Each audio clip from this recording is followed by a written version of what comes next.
channel. Thank you for tuning in. I hope that you'll stick around and subscribe. So today, me and my boy here. What's your name? What's your name? Brylan. Me and Brylan are going to be doing a mukbang. So I'm gonna show y'all what I got. I got this from A-Town Wings.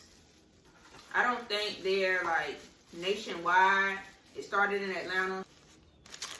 Honey, lemon pepper wings, some fries. Want some french fries?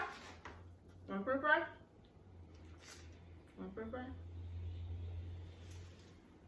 My baby like french fries. I'm gonna give you french fries no. I got 2 pieces of catfish and some shrimp. So,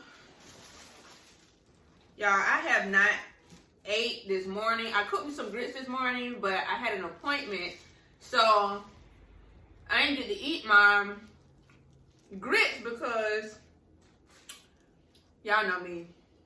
I be running late. So I was just like, you know what? I'm gonna just stop and get me something to eat. And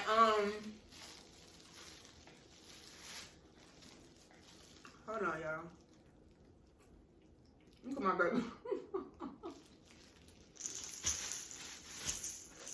Oh.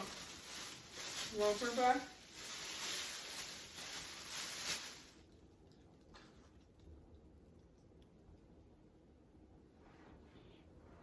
French fry, mommy. Huh, french fry.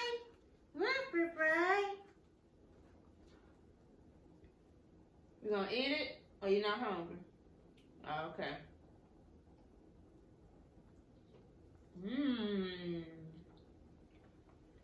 They're good, ain't it? That french fry good.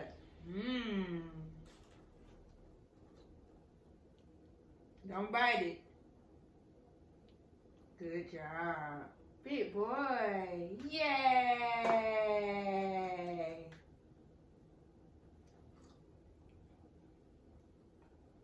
Y'all have to watch him when he eating french fries because he would try to bite it instead of just sucking on it.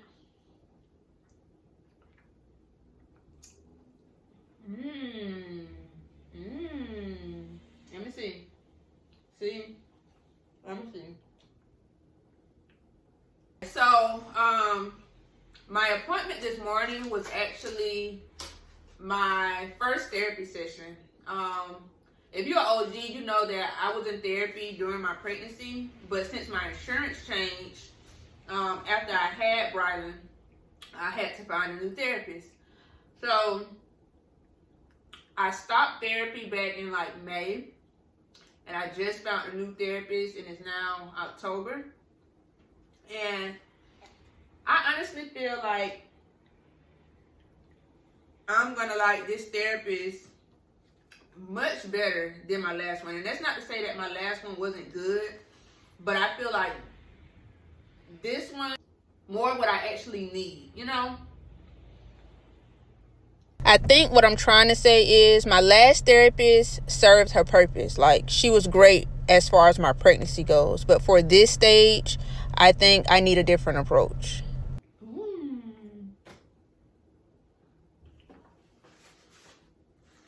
She was definitely understanding, but she never gave me like the feedback that I actually needed. She was more so just like, well, I understand. Well, it makes sense why you feel that way. She never gave me, okay, this is what I see from my perspective. This is how it is. You know what I'm saying? There wasn't actually a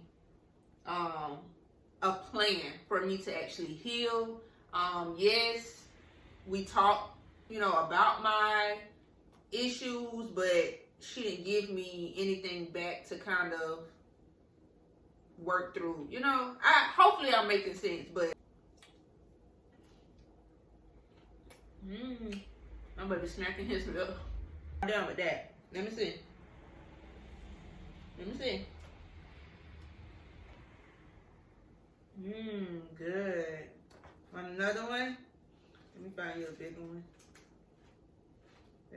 too soft.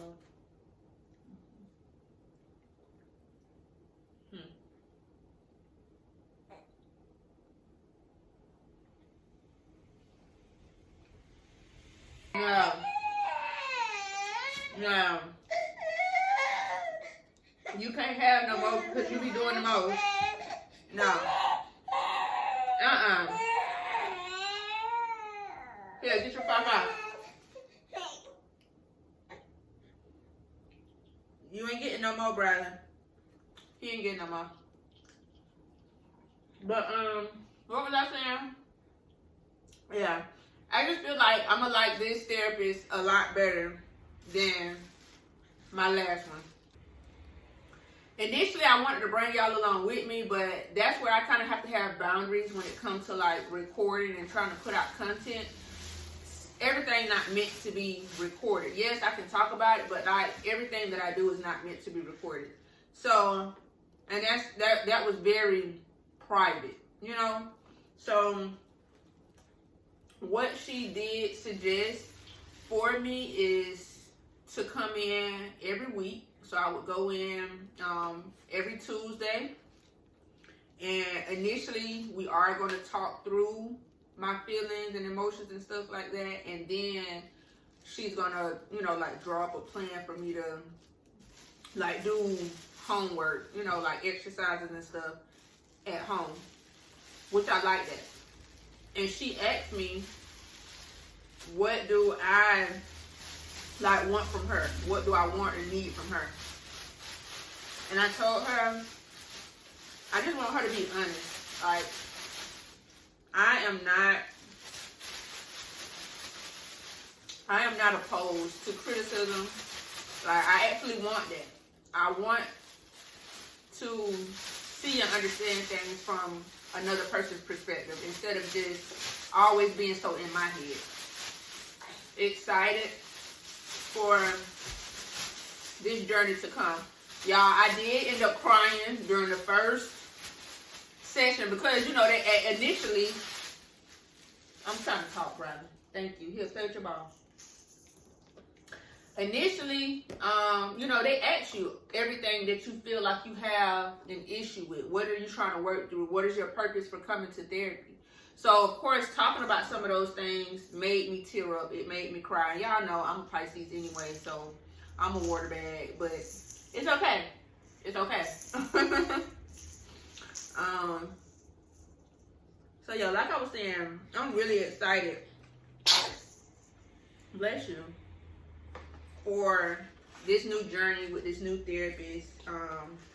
And the atmosphere. Like, the atmosphere felt so good. Like, when I first walked in, it smelled good. It was very aesthetically pleasing.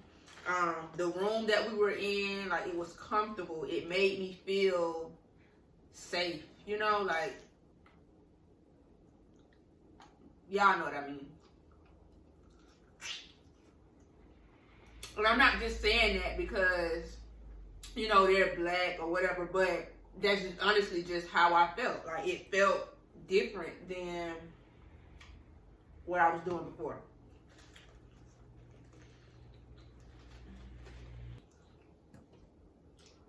I'm so sorry, y'all. Like, these wings is just so good. Hold on.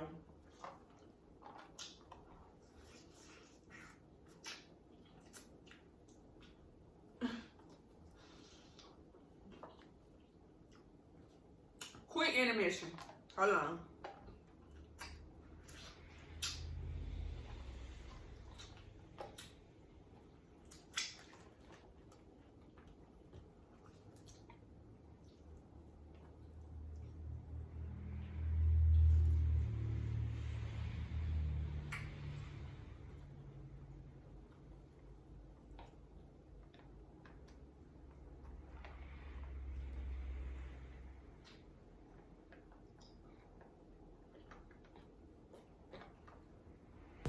Me and my baby so in sync. Did y'all see how we looked at each other at the same time? I tried to look away quick though. Like, rewind it like a couple seconds.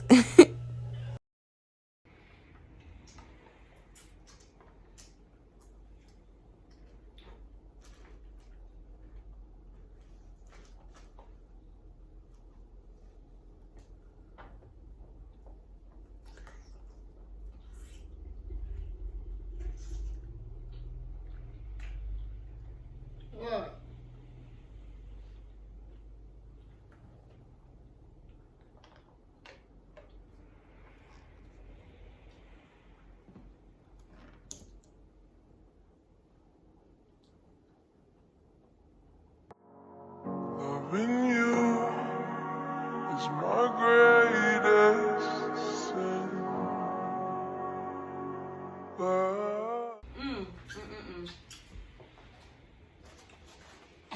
Alright, these the shrimp. Let me squeeze a little lemon on top of that.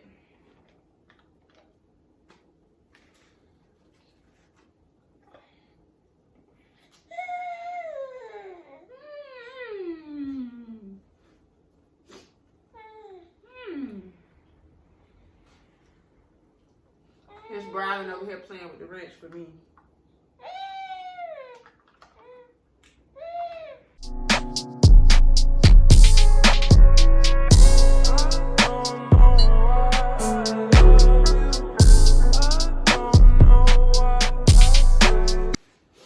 Alright, so diving into why I feel like I need therapy is because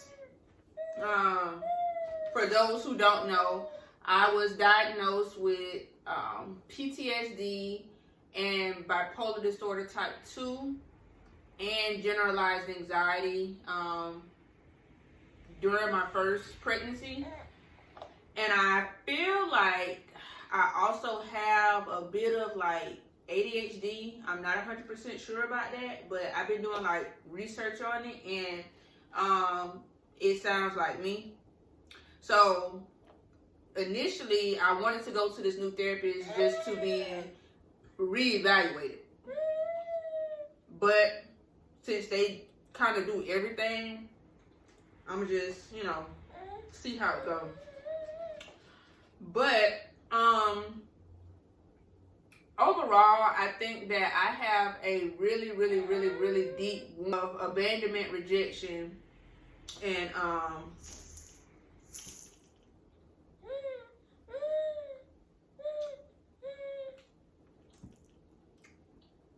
I have a really, really deep wound of abandonment, rejection, and loss. Like, those are usually the situations that trigger me the most and get me feeling a certain type of way. So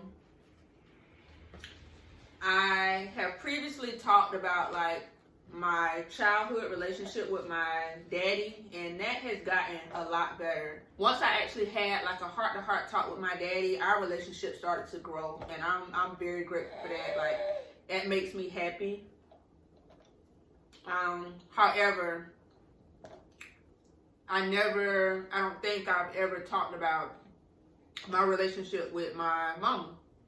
My mama was also in and out of my life. Like, she was in and out of jail. And she's actually an addict. So,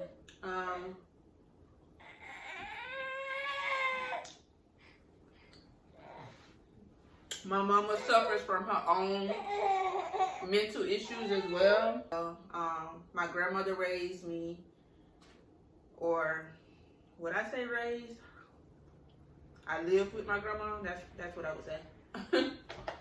But yeah. So that's initially like where it started. My abandonment issues and stuff.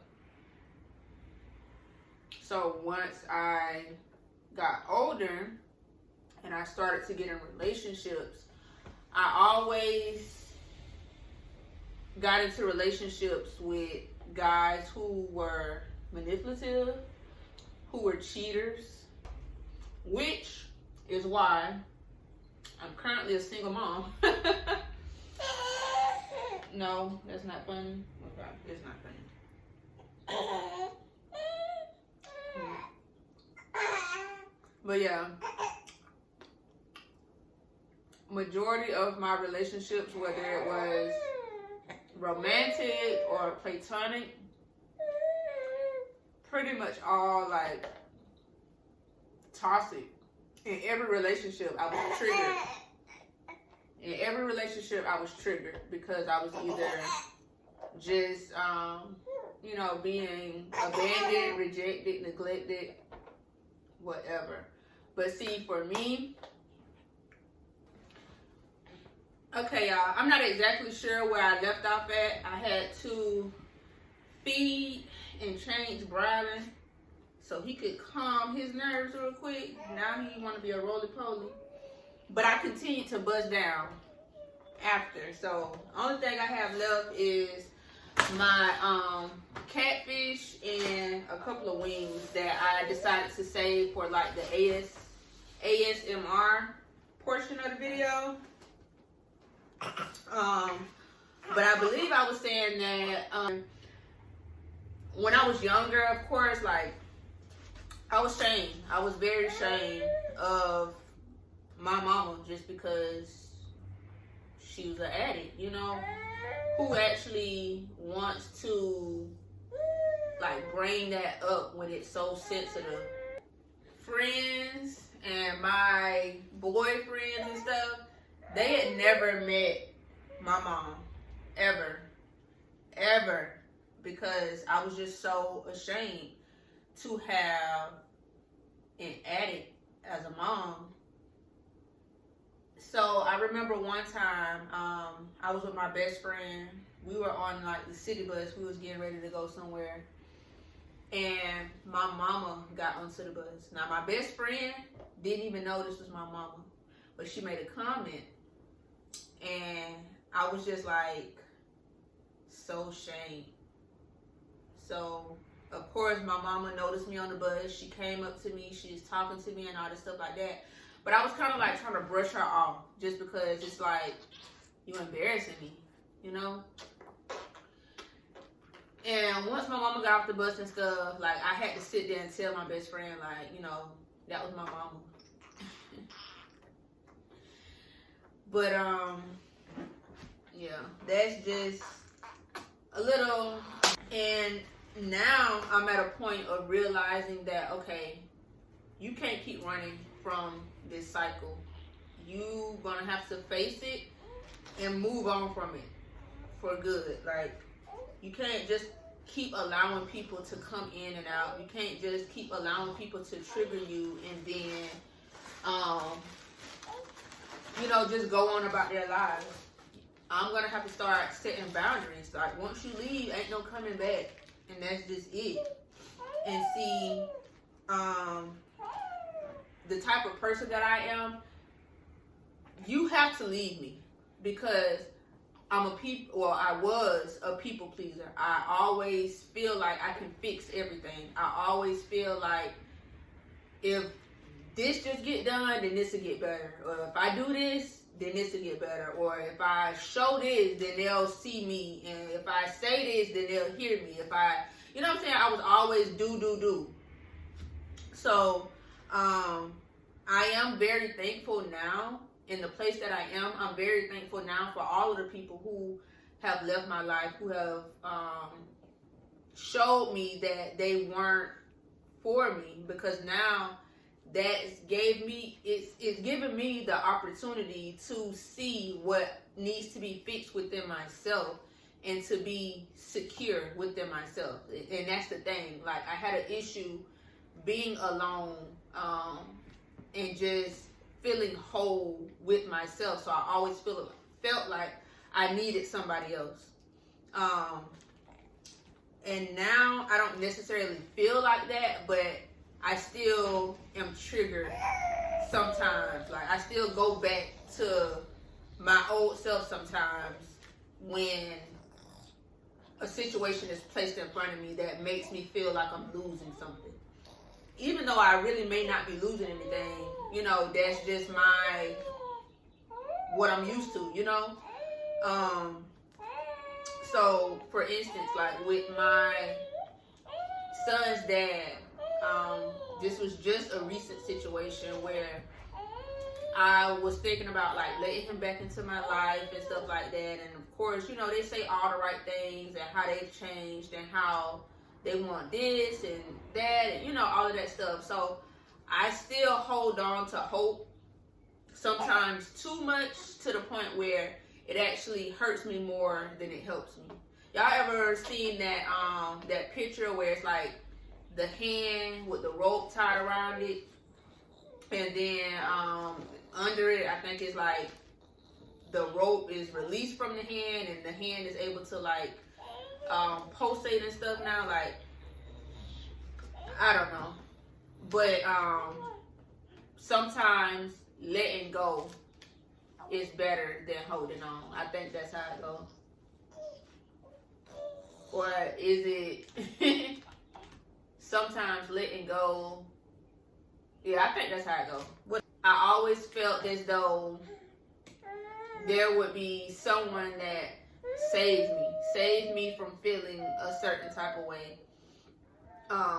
They put it in these Disney movies all the time, like the princess who needs to be saved by her knight in shining armor, her king, and once he comes to rescue her, they'll live happily ever after. Like, I really thought that's how life's supposed to be. I really thought that. And this world will show you it ain't like that at all, baby. That's not what you gonna get. So if you thinking that, did that from your mind. I mean, that may work for some people, but majority of the time, no, that's not happening. They sold you a dream. That's what they did.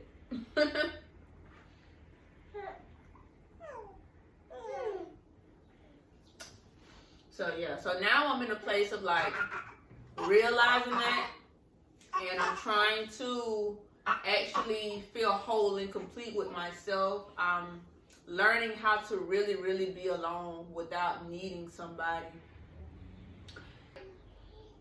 Now I'm realizing it. Now that I'm talking about it, I'm realizing like how this has been such a repeated cycle in my life, because every time that I would get into a relationship, it was only because something ended somewhere else.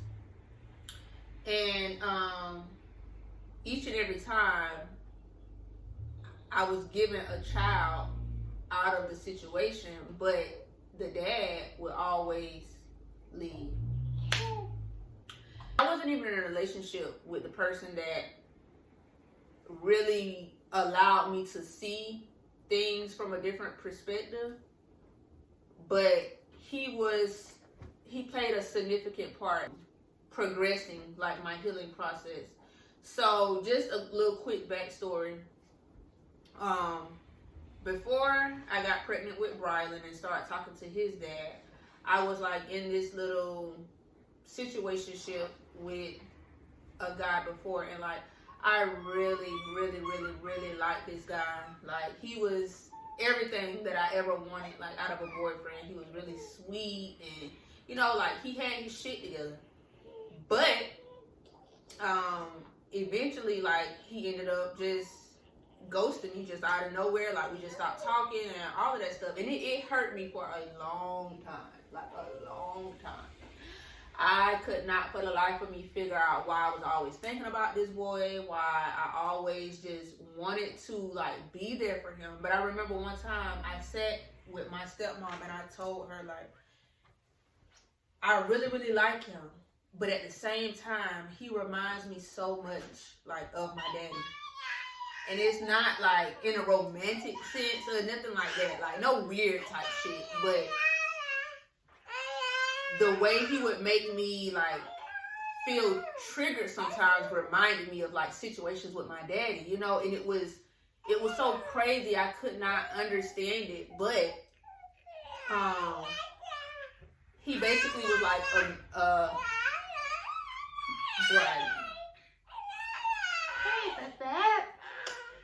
he basically was like a mirror for me to see what I needed to face.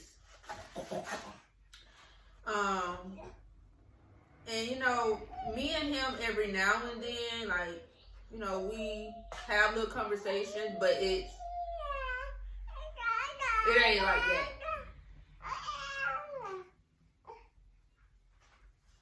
But that situation hurt me like deeply. That situation hurt more than actual being in relationships.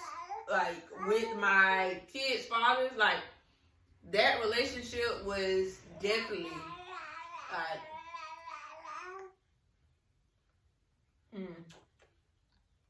I don't even know how to explain it. Like, I care more for him than I had with anybody that I had ever talked to. And we wasn't actually even in a relationship.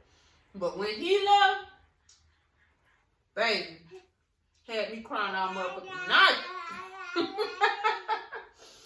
No, but like I said, I'm the type of person that you have to leave because I'm going to try to make it work. I'm not going to chase your ass, but yeah, in a way, I still be wanting shit to just work out. And when it don't,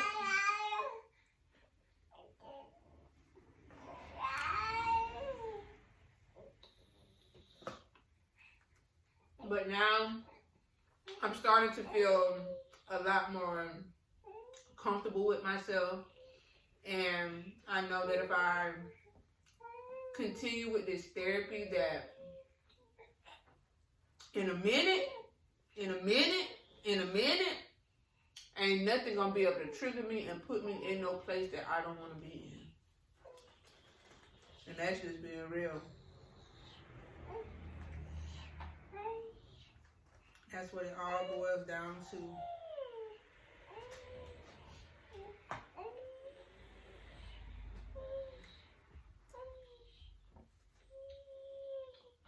Another thing too is that played into like my abandonment issue is I lost my person, my cousin. That was the happiness of my childhood.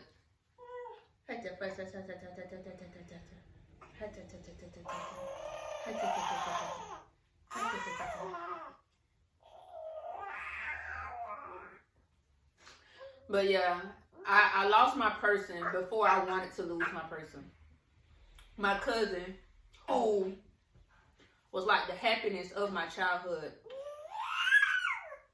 That's where I remember my funnest times, like where I would just laugh until I cried. He lost his life at a young age. I was pregnant with my first child. He didn't even get to see, me as a mama. I didn't get to see him graduate. I don't even want to go no further into that, but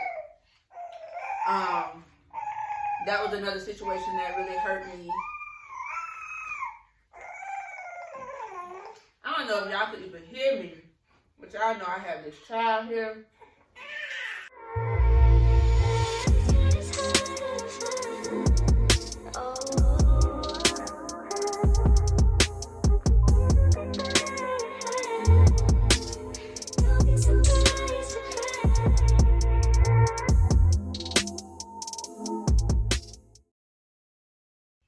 I have to save myself, which is why I feel that therapy is so important, not only for me, but for a lot of us, especially during this time, a lot has changed. So I'm sure mental health issues have skyrocketed during this time.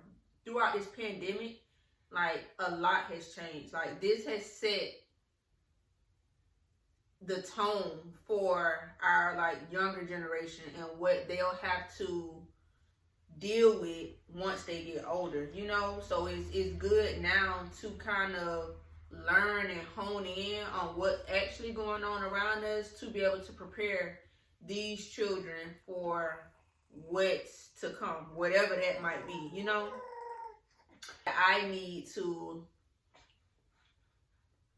work with myself, know myself, trust myself, be secure with myself before I can come into union with a partner who sees me, values me, understands me. Anybody else or previously that I've dealt with, they know me based on that wound. They know me based on me feeling triggered, abandoned, and rejected. So they're going to treat me as such.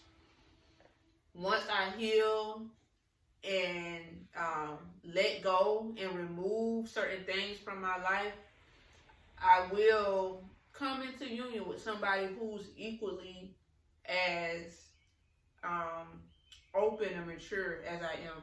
But I think everyone who's come into my life and left my life because it showed me what I needed to work on within myself. And I don't hate any of those people. You know, they did what they were supposed to do in my life. I feel like everything is divinely guided. Now, will I ever allow those people to get close to me in a certain way again? No, absolutely not. Because there's this cycle of they'll idealize you, then they'll devalue you, and then they'll discard you.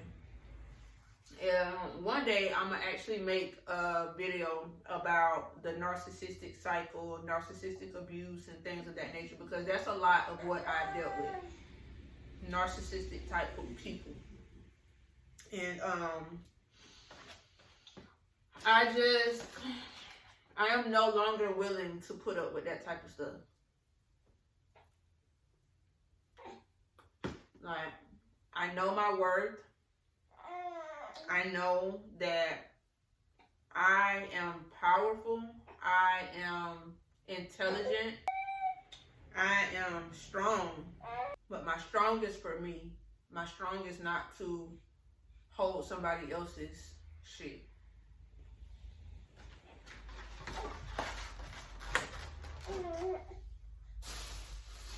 That concludes this video. I really hope that y'all enjoyed.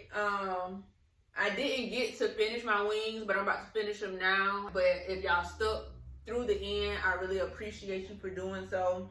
And I'll see y'all tomorrow. I love you to the moon and back.